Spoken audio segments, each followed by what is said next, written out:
Invité de Frédéric Lopez dans l'émission Un dimanche à la campagne, David Douillet s'est confié sur son parcours de vie. Le champion olympique a abordé en premier lieu son enfance marquée par l'abandon de son père et le départ de sa mère pour une vie loin de lui. Ma maman m'élève jusqu'à l'âge de 2 ans. Elle démarre sa vie sans moi. Moi, je reste chez ma grand-mère. À cette époque, j'ai conscience que je ne vis pas la même chose que les autres.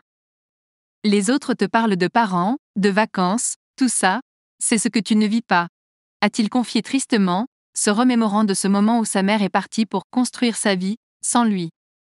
À l'époque, c'est donc sa grand-mère qui l'élève. Il rencontre 2 garçons qui comme lui évoluent dans un schéma familial atypique. Ces derniers font du judo.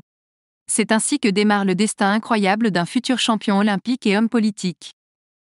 Fort d'une grande popularité à travers l'Hexagone, David Douillet a œuvré au sein de l'opération Pièce jaune, longtemps portée par Bernadette Chirac.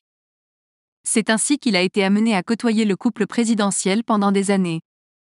Il a eu l'opportunité de remarquer combien Jacques Chirac était un homme profondément amoureux de sa femme, qui en permanence prenait soin d'elle et en permanence voulait savoir si tout se passait bien.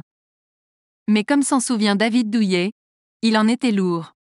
Jacques Chirac s'inquiétait beaucoup pour Bernadette Chirac lorsqu'elle partait en tournée pour les Pièces jaunes. Toutes les heures, le président de la République appelait les officiers de sécurité qui passaient le téléphone à Madame Chirac. « Bon David, vous pouvez prendre Jacques, s'il vous plaît ?» C'est alors que le judoka parlait au président de la République. « Ça se passe bien ? Elle est tout le temps occupée. Qu'est-ce que vous faites ? Quand est-ce qu'elle finit ?» demandait successivement l'ancien chef d'État. Un joli souvenir qui prouve combien David Douillet vit un destin exceptionnel.